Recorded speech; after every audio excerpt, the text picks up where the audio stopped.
Bem-vindo a mais um vídeo no canal Interessante e Assustador. Eu sou o Guto e hoje vamos conhecer mais 3 histórias sobre mergulhos em águas abertas que deram terrivelmente errado. Antes de começar o vídeo, eu gostaria de te convidar a se inscrever no canal e deixar o seu like, como forma de me ajudar a continuar criando vídeos como esse.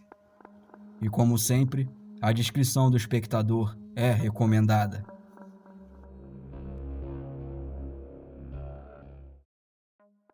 Ao longo do litoral da Flórida, banhada pelo Oceano Atlântico e a algumas centenas de metros de distância do continente americano, existe um conjunto de ilhas paradisíacas que atraem milhares de turistas todos os anos.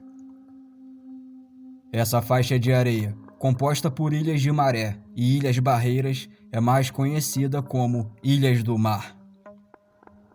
Elas são formadas exatamente pelos mesmos processos que formam os bancos de areia, mas se diferem por serem muito maiores em área. Essa, em particular, é simplesmente conhecida como Ilha Hutchinson. Ao redor dessa ilha existem belas praias de areia branca, e em seu interior abriga residências de luxo, hotéis e até mesmo algumas empresas. E como acontece com muitas partes do sul da Flórida, as águas são perfeitas tanto para o mergulho raso com snorkel, como para o mergulho técnico e profundo. Durante grande parte do ano, a água é límpida e quente, e há milhares de espécies de vida marinha para apreciar. Mas além das belezas naturais, essa ilha em particular possui algo que é ainda mais único e que está escondido sob a superfície da água. Entre suas belas praias, é possível avistar uma boia amarela flutuando a algumas centenas de metros da costa. Com cerca de 2,5 metros de altura, ela serve para demarcar algo enorme que está escondido abaixo da superfície. Exatamente abaixo dela, existem 3 grandes pilares que se conectam e se parecem quase como um edifício subaquático. Eles são tão grandes que podem até mesmo serem vistos em imagens de satélites, mas estão totalmente submersos na água. Se você olhar a partir da praia, tudo o que poderá ver é a boia amarela flutuando na água. Porém, se você visitar o local estando de barco, poderá ver a sua silhueta sinistra nas profundezas do oceano. Em julho de 2015, 2 melhores amigos do ensino médio, Chris e Robert, estavam passeando de barco nesse trecho com as suas famílias. Eles estavam acompanhados de suas esposas e filhos, visitando os pontos de mergulho mais famosos ao longo da costa para apreciar a vida marinha. Enquanto atravessavam esse trecho, eles se aproximaram da boia amarela e um deles notou a enorme silhueta sob a superfície da água. Imediatamente ao vê-lo, eles sabiam que tinham que parar e verificar do que se tratava aquilo. Aquilo era uma coisa muito estranha de se ver, já que definitivamente não se parecia nem um pouco com o resto do fundo arenoso que eles observaram. Eles ancoraram o barco ao lado da boia amarela, mas ainda não conseguiam entender do que se tratava aquela imensa estrutura, o que só aumentou sua curiosidade. Então, eles vestiram os equipamentos e pularam na água para dar uma olhada. E assim que mergulharam, ficaram surpresos ao ver esse enorme edifício de concreto que se projetava do fundo do oceano. Era difícil entender do que se tratava e parecia tão deslocado que eles nem ao menos faziam ideia do perigo que estavam correndo. Chris assumiu a liderança e começou a nadar em direção à estrutura, com Robert indo não muito atrás. À medida que se aproximavam, parecia haver uma abertura na ponta de cada um dos 3 pilares. Chris seguiu em direção a um deles e notou uma correnteza suave ao se aproximar. Então, após alguns segundos, a correnteza ficou extremamente forte. Imediatamente, ele soube que algo não estava certo, mas antes mesmo que pudesse retornar, ele foi puxado violentamente para a abertura da estrutura e dominado por uma escuridão total. Era como se ele tivesse sido tragado para uma enorme sala totalmente escura. Do ponto de vista de Robert, em um momento Chris estava lá e um segundo depois simplesmente havia desaparecido. Seu primeiro pensamento foi de que ele acabara de perder o seu amigo para sempre. A coisa toda era tão estranha e a maneira como ele foi puxado foi tão veloz que não poderia ter outro desfecho senão o fim de Chris. E obviamente, a força era tão poderosa que seria impossível para ele fazer qualquer coisa para ajudar. Então ele rapidamente nadou o mais longe que pôde para evitar ser tragado também. Em seguida, ele nadou até a superfície e começou a gritar para os parentes no barco, dizendo que Chris tinha sido sugado por alguma coisa. Ao ouvir isso, a esposa de Chris pensou que ele estava brincando, mas seu tom parecia muito sério. Somente quando Robert subiu no barco que ela finalmente acreditou que aquilo não se tratava de uma brincadeira. Em estado de choque, sua reação imediata foi apenas chorar e abraçar seu filho. Abaixo da água, agora em completa escuridão, Chris continuava sendo puxado violentamente pela correnteza, e a força era tão grande que estava quase arrancando a sua máscara e o seu regulador. Na verdade, ele teve que segurá-los com as mãos para evitar que fossem arrancados. Eventualmente, ele conseguiu agarrar sua lanterna e acendê-la, mas o que viu foi ainda mais assustador. Sua luz não iluminava lugar nenhum. Simplesmente, era como se eles tivessem uma queda livre em meio ao espaço sideral. E enquanto ele era arrastado, completamente fora de controle, ele imaginou que algo deveria estar puxando toda essa água. Ele pensou que haveria alguma turbina ou hélices em algum lugar no final da escuridão, na direção a qual ele estava indo diretamente. Se ele não encontrasse alguma saída ou alguma maneira de retornar, ele seria jogado direto no caminho daquelas lâminas giratórias. Naquele momento, ele até mesmo considerou tirar o seu regulador de sua boca como forma de evitar o destino horrível que estava esperando por ele no final do túnel. Porém, nesse instante, ele começou a pensar em sua família e se perguntava como seria a vida deles sem a sua presença. Os segundos se passavam enquanto ele caía na escuridão. Com todos esses pensamentos correndo por sua mente, era como se durasse horas. De repente, ele pôde ver uma pequena luz ao longe, parecido como uma luz no fim do túnel. Poucos segundos depois disso, ele foi jogado para fora do tubo, sem entender o que havia acontecido ou como ele pôde ter sobrevivido. Ele olhou à sua volta e tudo o que via era a luz do dia atravessando a água. Seu primeiro pensamento era que ele estava no céu. Mas quando olhou à sua volta, ele avistou pequenos cardumes e outras formas de vida marinha nadando na água. E então ele percebeu que ao seu redor haviam paredes de cimento que subiam e saíam da água. Hoje, sabemos que isso aconteceu porque Chris foi sugado para dentro do reservatório da usina nuclear Lucy, na ilha Huntington. Na verdade, aquela boia amarela é a marcação de onde estão localizados os 3 dutos de resfriamento que correm ao longo do fundo do mar e puxam toneladas de água para resfriar os reatores. O maior desses dutos, o mesmo pelo qual Chris foi puxado, tem quase 5 metros de diâmetro e tem a capacidade de puxar cerca de 2 milhões de litros de água por minuto. Assim que Chris saiu da correnteza, ele nadou até a superfície e começou a gritar por ajuda. Um dos trabalhadores da usina notou sua presença e caminhou em sua direção, completamente incrédulo.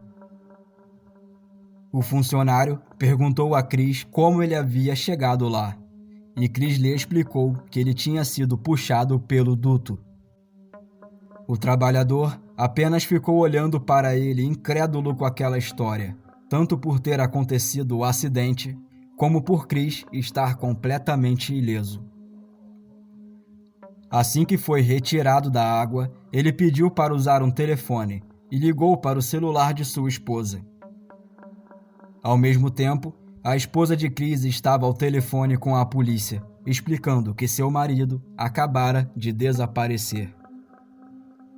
Enquanto ela falava com as autoridades, Chris tentou dezenas de ligações em sequência, mas como ela estava ocupada falando com a polícia e não conhecia o número que estava ligando, ela não atendeu. Quando desligou a chamada para a polícia, ela finalmente atendeu Chris, e não conseguia acreditar quando Chris contou a ela que estava bem e que havia sido tragado por algum tipo de cano do reator, mas que agora estava seguro. Após o incidente, Chris processou a usina, alegando que não havia nenhum sinal que indicasse o perigo. Em resposta, a empresa alegou que haviam placas no local, além de uma tampa protetora sobre o tubo. Mas, na verdade, Chris não é a primeira pessoa a passar por esse tipo de situação. Em 1989, ocorreu uma situação quase idêntica à de Chris, na qual o mergulhador foi tragado exatamente da mesma maneira. Esse mergulhador diria mais tarde que a escuridão dentro do cano era diferente de tudo que ele já experimentou.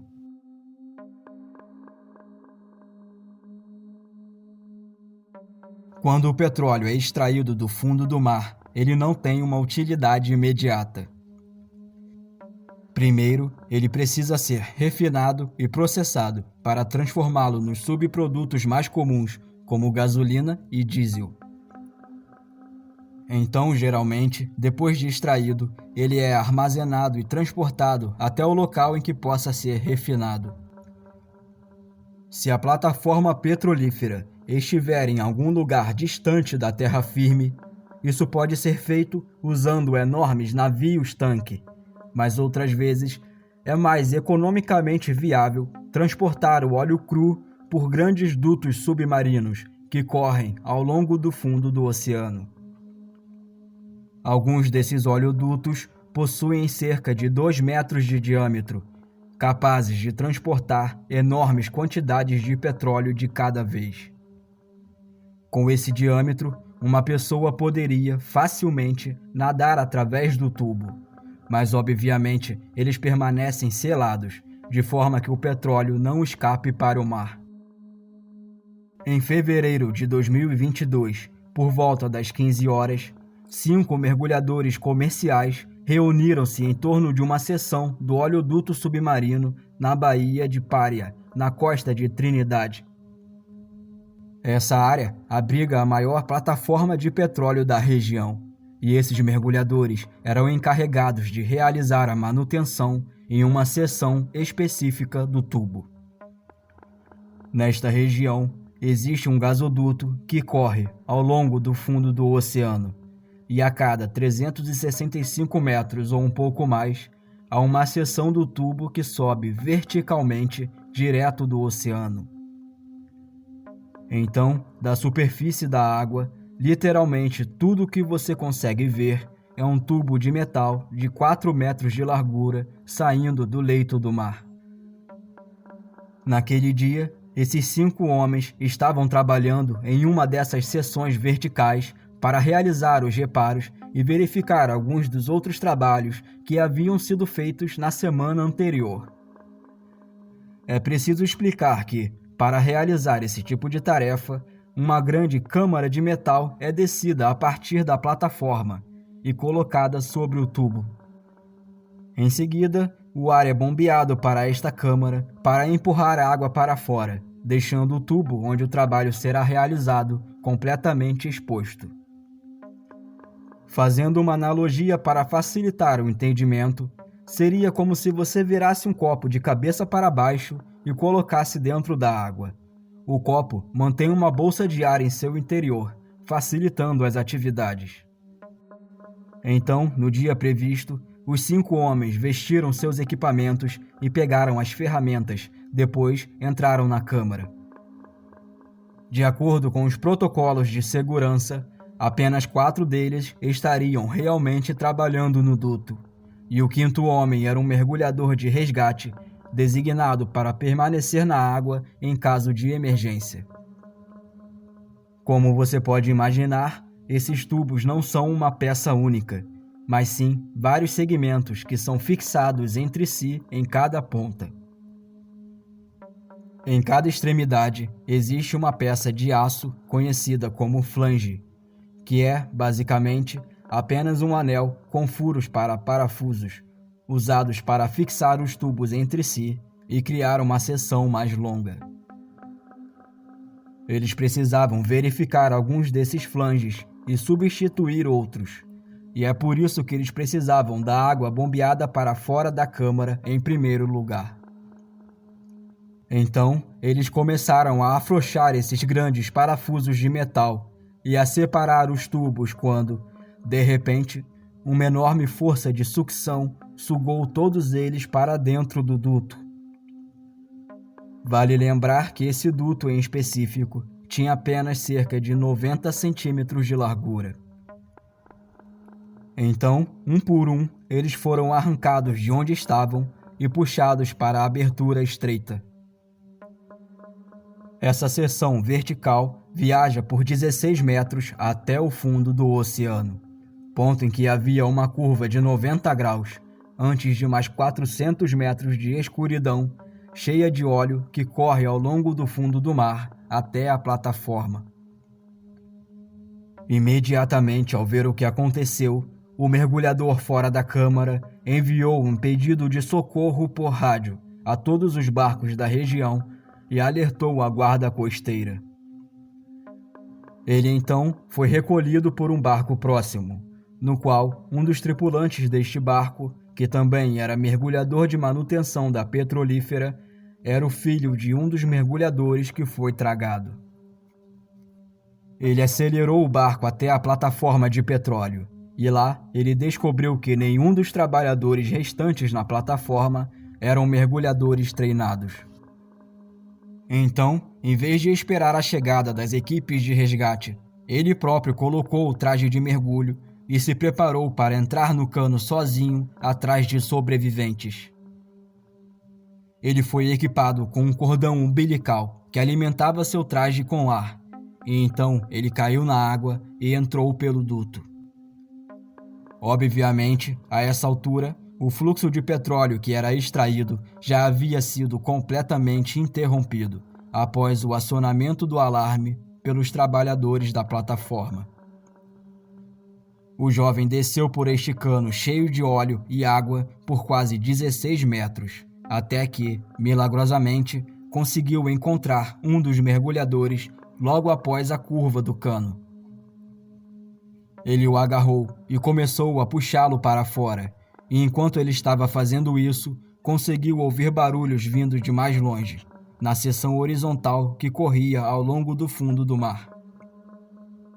Assim que resgatou o primeiro homem com sucesso, ele voltou a mergulhar, na esperança de salvar seu pai e os outros trabalhadores, mas tudo o que encontrou foram alguns equipamentos. Ele continuou procurando, mas logo chegou ao limite do cordão umbilical e não conseguiu ir mais longe. Quando saiu da água pela segunda vez, tentou encontrar um cabo mais longo para poder voltar, mas a essa altura, a guarda costeira já estava no local e impediu que qualquer outra pessoa entrasse no cano.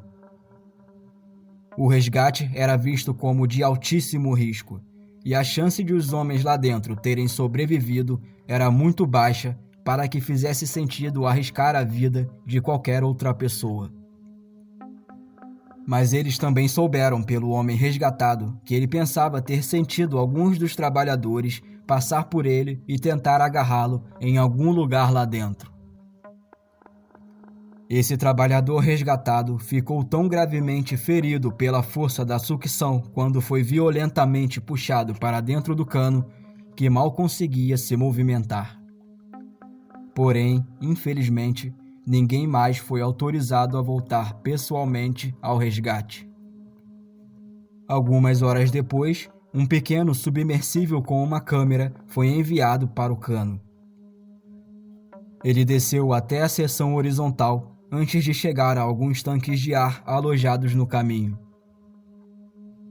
Com aqueles tanques obstruindo a passagem, o submersível não poderia ir mais longe. E isso, essencialmente, acabou com qualquer chance que havia de salvar os 3 homens restantes. Eles estavam a uma distância maior que qualquer equipamento de resgate poderia alcançar, além de terem um suprimento de ar limitado. As horas se transformaram em dias, enquanto o resgate era planejado e equipamentos adequados eram trazidos. Mas logo, todos sabiam qual havia sido o destino daqueles 3 trabalhadores e esperavam apenas por uma recuperação corporal ao invés de um resgate. Infelizmente, foi somente 3 dias depois do acidente que eles finalmente puderam retirar 2 homens que estavam localizados em um ponto mais próximo do cano, todos sem vida. Ainda levaria mais 6 dias para encontrar e retirar o corpo do último homem. Como esse fato aconteceu em 2022, eu não consegui encontrar durante o trabalho de pesquisas maiores informações sobre o que causou a ruptura que os puxou pelo duto e nem como todos se separaram um do outro no cano. Talvez o homem que sobreviveu estivesse tentando sair quando foi resgatado, enquanto os outros estavam tão feridos que simplesmente não puderam nem ao menos tentar. Também é possível que ainda houvesse alguma sucção ou correnteza que os puxou ainda mais para dentro enquanto esperavam, mas infelizmente, até o momento, essas informações não estão públicas.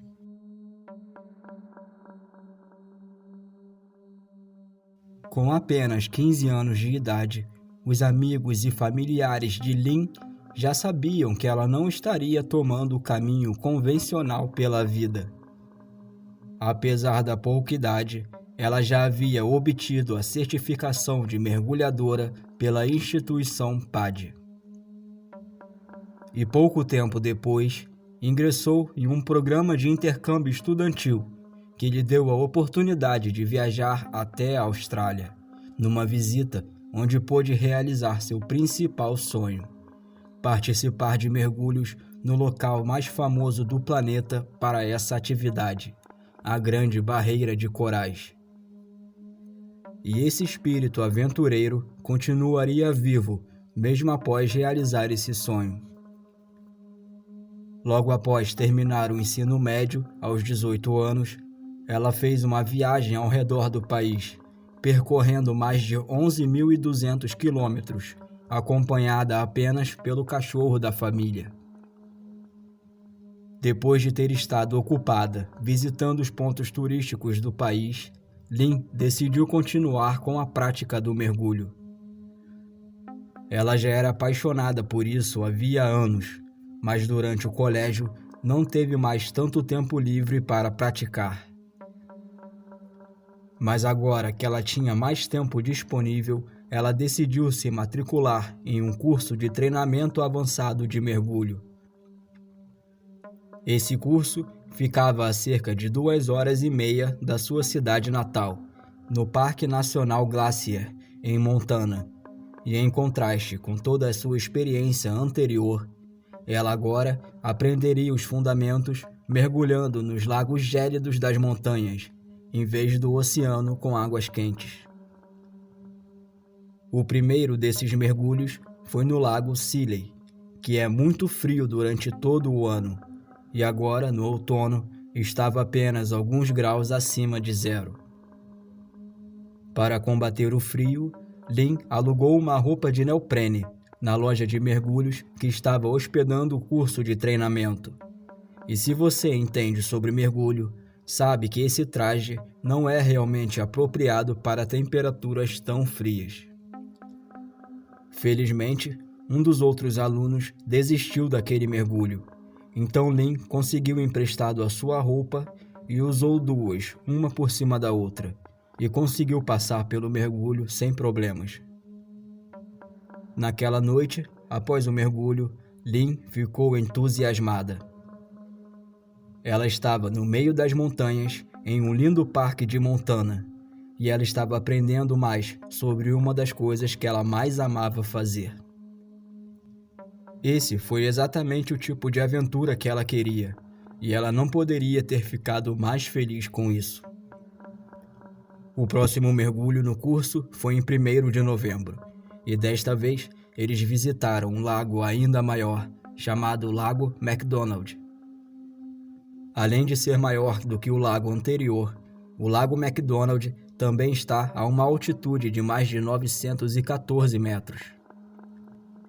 Isso significa que não apenas ele é mais frio, mas a flutuabilidade é reduzida devido à pressão do ar. Como resultado, isso muda a forma como os mergulhadores devem adicionar e reduzir a pressão ao seu controle de flutuabilidade. Isso é algo que geralmente também requer um treinamento específico. Desta vez, seus instrutores lhe disseram que ela precisaria de uma roupa seca para usar por baixo do traje, para evitar o frio que a água estaria. Em contraste com uma roupa de mergulho tradicional de neoprene, um traje seco mantém uma pequena quantidade de ar dentro, fazendo com que o mergulhador permaneça completamente seco. E além de manter o mergulhador mais quente, o volume de ar adicionado ao próprio traje torna-o capaz de aumentar ou reduzir a flutuabilidade. Mas com estas vantagens, também vêm as desvantagens de uma menor mobilidade e maior complexidade. Uma roupa de neoprene comum não requer nenhum treinamento, enquanto uma roupa seca geralmente exige. Lin acabou alugando um traje seco apropriado para o mergulho e se reuniu com os instrutores e os outros alunos, então partiram para o Lago McDonald. Eles pararam os carros no estacionamento e viram que o lago era cercado por montanhas exuberantes, cobertas de neve, e a água era azul cristalina, basicamente um local perfeito para praticar. Inicialmente, eles planejaram chegar lá por volta das 14h30, mas já eram 16 horas no momento em que chegaram ao lago. Dessa forma, o pôr do sol estava a apenas 1 hora de distância, então eles se apressaram para vestir todo o equipamento e entrar na água. Enquanto Lin vestia o traje, ela e seus instrutores notaram que faltava uma mangueira que deveria ser fixada na parte da frente. Essa mangueira servia para controlar o ar usado para inflar ou esvaziar o traje, e, portanto, era crucial para controlar a flutuabilidade. Mas em vez de cancelar o mergulho, disseram a ela que ficaria tudo bem se ela apenas usasse seu dispositivo normal de controle de flutuabilidade, como se usasse uma roupa de neoprene comum. Isso normalmente é desaconselhável, porque um traje seco é mais pesado e requer mais ar para ficar flutuante. Mas para um único mergulho, eles imaginaram que não seria um problema. Em seguida, ao invés de usarem um cinto de peso de liberação rápida para ajudá-la a afundar e não ficar subindo para a superfície sem querer, eles carregaram a sua roupa seca com 10 quilos de pesos de chumbo. Adicionalmente, colocaram mais 9 quilos dentro de seu colete. Então, finalmente, depois que todos os problemas foram aparentemente resolvidos, o grupo entrou na água poucos minutos antes do pôr do sol, por volta das 17 horas. Lin e os outros 2 alunos foram levados a cerca de 4,5 metros de profundidade em águas cristalinas, onde permaneceram para se acostumarem com seus equipamentos. Cerca de 5 minutos depois, um dos outros alunos, que tinha apenas 14 anos, estava lutando contra o frio. Então, um dos instrutores o tirou da água. Enquanto tudo isso acontecia, eles não perceberam que o macacão de Lin estava ficando muito apertado em torno de seu corpo. E por ser a primeira vez de Lin com esse equipamento, ela provavelmente pensou que era isso mesmo que deveria acontecer. Depois que o instrutor voltou à água, o grupo desceu para 18 metros de profundidade. Nessa profundidade, a pressão é o dobro do que é na superfície. E é aí que Lin teria notado que algo estava seriamente errado. À medida que você desce, o ar se comprime, incluindo o ar dentro de um traje seco. Portanto, é crucial que o mergulhador continue a inflar o traje com mais ar. Caso contrário, o traje pode se tornar quase como uma embalagem a vácuo, o que restringe completamente o seu movimento. Desde a beira, o lago vai aprofundando em uma série de degraus até o máximo de cerca de 152 metros de profundidade. Depois que eles desceram a 18 metros, Lin parou para descansar em um desses degraus, e foi nessa hora que ela percebeu que mal conseguia mover os braços e as pernas. Não só o seu movimento estava restrito, mas o traje também estava apertando seu peito, tornando mais difícil de respirar. Ela tentou nadar para a superfície, mas devido à dificuldade de se mover, o peso adicional que ela estava carregando nela e o quanto o ar do seu traje havia se comprimido, era essencialmente impossível retornar à superfície. Ela começou a acenar freneticamente para chamar a atenção do instrutor, mas eles estavam olhando em uma outra direção. Felizmente, outro aluno notou que ela pedia ajuda e começou a nadar até ela. Mas por causa de quão freneticamente ela estava acenando, ela acidentalmente inclinou-se para trás, caiu na beira dos degraus e começou a afundar rapidamente. O aluno nadou atrás dela o mais rápido que pôde e só alcançou a cerca de 26 metros. Ele tentou desesperadamente agarrá-la e puxá-la para cima, mas ela estava tão negativamente flutuante que os dois continuaram a afundar ainda mais na escuridão. Então, ele tentou tirar os pesos em torno dela, mas ela não estava usando um cinto de liberação rápida. Os pesos estavam em seus bolsos e em lugares onde ele nunca esperaria procurar. Então, ele tentou tirar os pesos em torno dela, mas ela não estava usando um cinto de liberação rápida. Os pesos estavam em seus bolsos, um lugar onde ele nunca esperaria procurá-los. Além do fato de que eles estavam em uma queda livre, em pânico, até o fundo de um lago de 150 metros. E à medida que eles desciam cada vez mais, ela estava se tornando menos flutuante, à medida que o ar se comprimia ainda mais. Em algum momento, seu regulador até saiu de sua boca, e assim o aluno se revezou compartilhando seu ar com ela. Mas à medida que o ar se comprimia ainda mais, corria o risco dele acabar completamente. Numa última tentativa desesperada, o estudante tentou levantá-la, mas infelizmente isso quase não teve efeito. Então, horrivelmente, com quão desesperada a situação havia se tornado, ele teve que soltá-la e voltar em busca de ajuda. Ele disparou até a superfície para avisar aos instrutores. Assim que ele os encontrou, eles desceram de novo atrás dela para ajudá-la, mas não conseguiam encontrá-la em lugar nenhum. Infelizmente, eles precisavam retornar à superfície para mudar os tanques de ar, já que os tanques que estavam usando estavam à beira de se esgotar completamente. Então, na segunda tentativa, eles finalmente a encontraram a 39 metros de profundidade.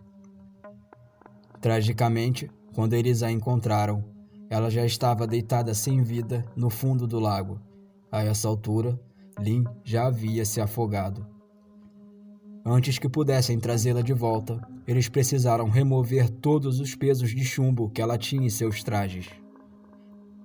Mais tarde, naquela noite, os pais de Lynn receberam um telefonema da polícia, informando aquilo que nenhum pai jamais deseja receber.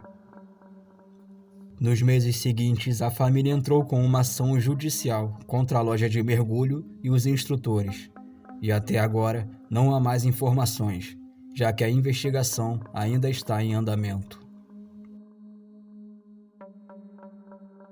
Antes de terminar o vídeo, eu quero lembrá-los que seu like, comentário e compartilhamento são muito importantes, principalmente em canais pequenos como o nosso. Então, desde já, eu agradeço pelo apoio que vocês dão ao canal. Mais uma vez, muito obrigado por assistir e a gente se vê no próximo.